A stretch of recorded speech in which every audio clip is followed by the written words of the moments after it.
നമ്മൾ പെരിന്തൽമണ്ണ പാർക്കിലായിരുന്നു നിന്നത്, റൂമിലായിരുന്നു. അപ്പോഴാണ് കോള് വന്നത്, ഇങ്ങനെ ബോഡി ചട്ടിപ്പറമ്പ് ഭാഗത്തുനിന്ന് കൊണ്ടുപോകണ്ടെന്ന് പറഞ്ഞു. നമ്മൾ ചോദിച്ചപ്പോൾ അവർ ഈ രീതിയിലാണ് പറഞ്ഞത്. നമ്മൾ നേരെ ചട്ടിപ്പറമ്പ് ഏകദേശം 3 മണി 3:15 ടൈമിലെത്തി. അപ്പോൾ അന്ന് നേരെ ബോഡി കയറ്റി എറണാകുളത്തേക്ക് പോകുമായിരുന്നു. അത് ഒരു നമ്പറിൽ നിന്നാണ് കോള് വന്നത്. നമ്മളിടയ്ക്ക് വിളിക്കാറുള്ള ആളാണ്. നമ്മളറിയുന്നൊരു ഏലംകുളം ഭാഗത്തുള്ള ഒരു ടാക്സി ഡ്രൈവറാണ് വിളിച്ചത്. അവിടെ ഏകദേശം ഒരു 3-4 സ്ത്രീകളും 3-4 പുരുഷന്മാരും 2-3 പിള്ളേരും ഒക്കെയായിരുന്നു ഉണ്ടായിരുന്നത്. അപ്പം ബോഡി ഇതേ രീതിയിൽ കട്ടിൽ കിടക്കുന്നതായിരുന്നു കണ്ടത്. കൂടുതലാരും ഇല്ലായിരുന്നു ആ ഭാഗത്ത്. ഇല്ല, നമ്മളോട് പറഞ്ഞത് പ്രായം ചെന്ന സ്ത്രീയാണ് ശ്വാസം മുട്ടി മരിച്ചത്. നമുക്ക് മുഖം കാണാൻ പറ്റുന്നില്ലല്ലോ, പാക്ക് ചെയ്ത് ഇതായിരുന്നു. അപ്പം പിന്നെ നമുക്ക് മുഖം തുറന്ന് നോക്കാൻ എന്തായാലും പറ്റത്തില്ല.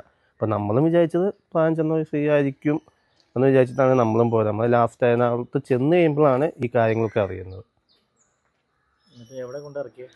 പെരുമ്പാവൂര് അവരുടെ വീട്ടിലാണ് ചെന്നത്. അവരുടെ വീട്ടിൽ ചെന്ന് കഴിഞ്ഞപ്പോൾ ഏകദേശം ഒരു 5 മിനിറ്റ് നമ്മൾ കാത്തു നിന്നു ബോഡി ഇറക്കാതെ കണ്ടപ്പോൾ നമ്മൾ അവരോട് ചോദിച്ചു, ബോഡി ഇറക്കുകയല്ലേ, കുറച്ച് ഉള്ളിലേക്ക് പോകണം, ഒരു 4-5 പേര് വേണം പിടിക്കാൻ എന്നൊക്കെ പറഞ്ഞു. അതിലാണ് പെട്ടെന്ന് അവർ സൗണ്ടും കാര്യങ്ങളൊക്കെ കൂടി ബോഡി ഇറക്കാൻ പറ്റത്തില്ല, ഞങ്ങൾക്ക് സംശയമുണ്ട്, പോസ്റ്റ്മോർട്ടം ചെയ്യണം, പോലീസിനെ വിളിച്ചിട്ടുണ്ട് എന്നൊക്കെ പറഞ്ഞു. ഇല്ല, അത് കഴിഞ്ഞിട്ട് അവിടെയുള്ള ഞങ്ങളെ കൂടെ വന്ന ആൾക്കാരൊക്കെ ഭാഗത്തെ ആൾക്കാർ വർത്താനവും സംഘർഷവും തല്ലും കാര്യങ്ങളൊക്കെ ഉണ്ടായി.